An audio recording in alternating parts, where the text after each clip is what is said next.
আসসালামু আলাইকুম। মামলা থাকলে কি সরকারি চাকরি হবে?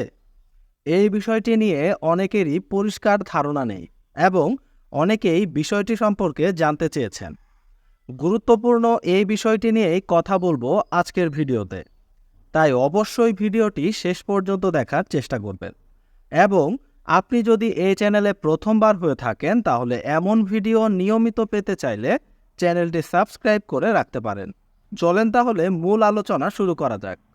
সরকারি ও আধা সরকারি বিভিন্ন চাকরি সহ বিভিন্ন ব্যাংকের চাকরিতেও চূড়ান্ত নিয়োগের পূর্বে পুলিশ ভেরিফিকেশন করা হয়। কোনো সরকারি চাকরিতে ৩ স্তর বিশিষ্ট ভেরিফিকেশন করা হয় পুলিশ, এসবি এবং এনএসআই এর সমন্বয়ে। ভেরিফিকেশনের সময় মামলা থাকার কারণে অনেকের সরকারি চাকরি হাতছাড়া হয়ে যায়।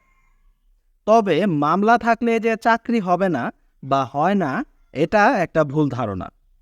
মামলা থাকলেও চাকরি হতে পারে। মামলা প্রধানত ২ ধরনের হয়ে থাকে: দেওয়ানি মামলা ও ফৌজদারি মামলা। আপনার নামে যদি কোনো দেওয়ানি মামলা থাকে তবে চাকরিতে এর কোনো প্রভাব পড়বে না।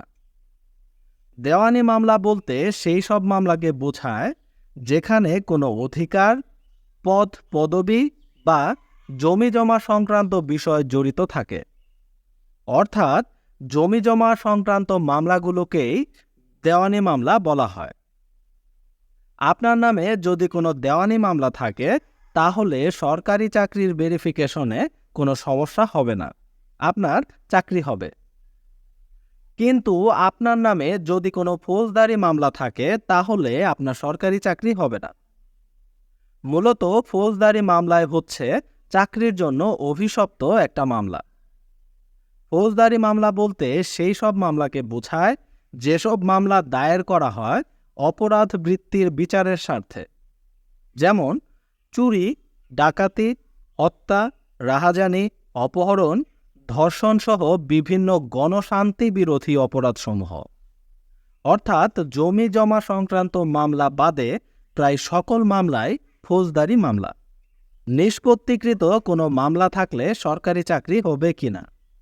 ফৌজদারি মামলা মূলত ২ ভাবে নিষ্পত্তি হয়ে থাকে: অব্যাহতির মাধ্যমে এবং রায়ের মাধ্যমে। পুলিশ চার্জশিট দাখিলের সময় যদি আপনাকে নির্দোষ মর্মে রিপোর্ট দাখিল করে এবং আদালত সে রিপোর্ট গ্রহণ করে তাহলে আপনার বিরুদ্ধে মামলা এখানেই শেষ। আবার বাদী কর্তৃক যদি মামলা প্রত্যাহার করা হয় তাহলেও আসামি অব্যাহতি পাবে। অব্যাহতি যেভাবেই হোক, অব্যাহতি পেলে চাকরিতে আর কোনো সমস্যা হবে না। যখন আদালত সাক্ষ্য প্রমাণ বিবেচনা করে কোনো আসামিকে রায়ে খালাস প্রদান করে তখন ধরে নেওয়া হয় যেন তার নামে অতীতে কোনো মামলাই ছিল না। খালাসপ্রাপ্ত হলে চাকরি নিয়ে দুশ্চিন্তার কোনোই কারণ নেই। যদি রায়ে আপনার সাজা হয় তাহলে চাকরির ক্ষেত্রে সমস্যা রয়েছে, চাকরি হবে না।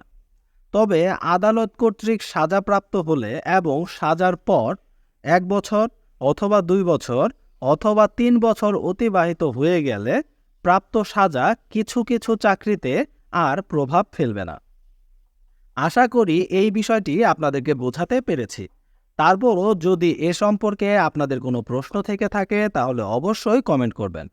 আর ভিডিওটি যদি গুরুত্বপূর্ণ মনে হয়ে থাকে তাহলে অবশ্যই ভিডিওটিতে একটি লাইক দিয়ে শেয়ার করে দিন আপনার কাছের মানুষদের সাথে, যাতে তারাও গুরুত্বপূর্ণ এই বিষয়টি সম্পর্কে জানতে পারে। দেখা হবে নতুন কোনো ভিডিওতে নতুন কোনো গুরুত্বপূর্ণ টপিক নিয়ে। ততক্ষণ পর্যন্ত ভালো থাকুন। আল্লাহ হাফেজ।